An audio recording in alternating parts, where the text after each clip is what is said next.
Assalamualaikum warahmatullahi wabarakatuh. Alhamdulillah wassalatu wassalamu ala Rasulillah. La haula wala quwata illa billah. Amma ba'du. Lur, kita lanjut lagi bahas hadis qudsi. Sebelum masuk ke judul kata-kata hari ini, Lur. Jangan sampai meninggal membawa hutang. Nah, hutang itu bukan cuma uang, Lur, tapi juga janji. Makanya jangan banyak berjanji, Lur. Monggo lanjut hadis qudsi. Judul hari ini adalah keutamaan memberi kemudahan, Lur. Rasulullah SAW bersabda, para malaikat bertemu dengan roh seseorang dari umat terdahulu sebelum kamu. Lalu mereka bertanya, adakah kamu pernah melakukan suatu kebaikan? Roh menjawab, tidak. Malaikat berkata, coba ingat-ingatlah. Nah, roh berkata, aku pernah menghutangi seseorang.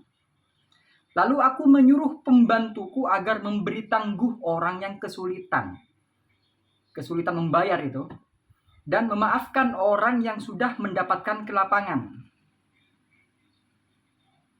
Jadi memaafkan.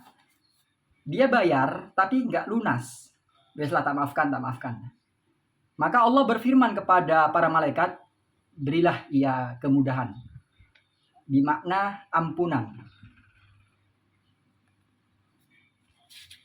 Jadi Allah itu Rahman Rahim, Lur. Dan Allah suka kepada hamba yang menerapkan sifatnya Allah tersebut, Lur.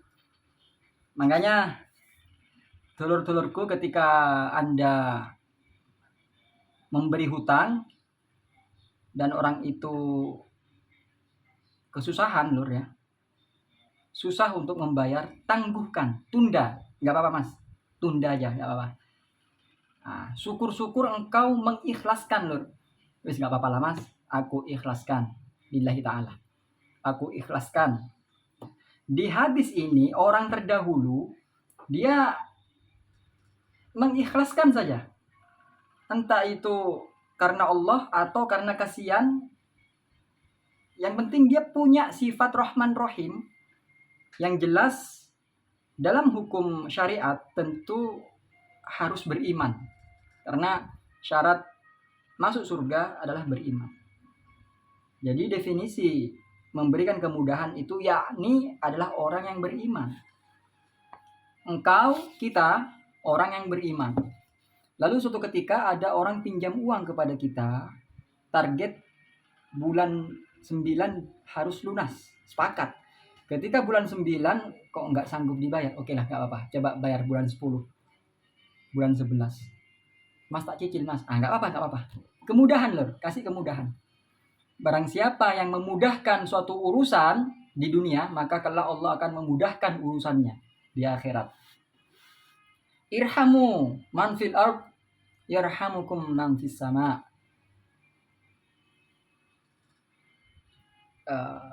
Senangkanlah, bahagiakanlah siapa saja yang ada di bumi, maka para malaikat yang di langit juga akan membahagiakanmu, menyenangkanmu, dan kelak di akhirat Allah memudahkanmu. Lantaran engkau di dunia juga memudahkan orang yang kesulitan. Alhamdulillah, Lur, atas hadis ini mari kita berbuat baik, Lur. Cuman etikanya orang yang berhutang harus laporan, Lur, laporan, jangan kabur. Mas, aku punya hutang ke sampean, jatuh tempo hari ini. Cuman mohon maaf, nggak punya uang aku, Mas. Nah, ini jadilah muncul suatu transaksi timbal balik. Yang berhutang berakhlak baik, yang menghutangi juga berakhlak baik, jadi sama-sama enak. Mas, aduh ngapunten, Mas, harusnya hari ini saya lunasi, tapi belum ada uang. Oh, nggak apa-apa. Kapan kira-kira ada uangnya? Insya Allah besok lusa. Ya nggak apa-apa, besok lusa. Jadi laporan, Lur.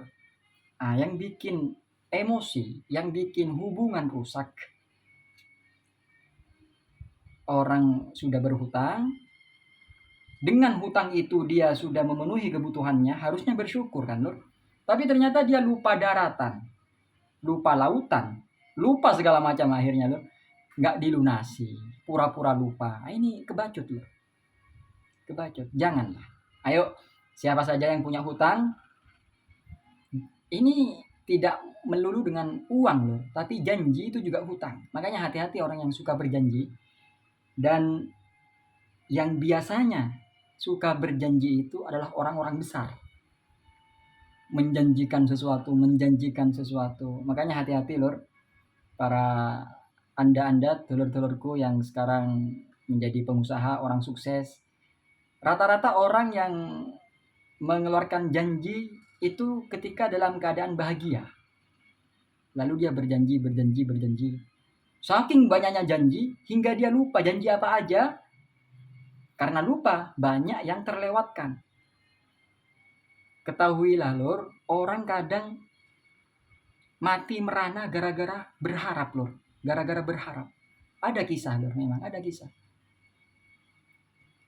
Orang kelaparan. Dia bertahan hidup terus. Dalam keadaan kelaparan dia masih bertahan hidup terus. Hari-harinya ia lalui dalam keadaan kelaparan, hidup. Bertahan hidup. Suatu ketika ada seseorang lewat. Pak, Anda kenapa kok seperti ini? Ya memang kehidupan saya seperti ini, Pak. Oke, Pak, besok saya akan kembali lagi ke sini. Ngasih Anda sesuatu untuk mencukupi kebutuhan Anda. Oh, makasih mas. Orang itu pulang, lah si kakek-kakek ini berharap.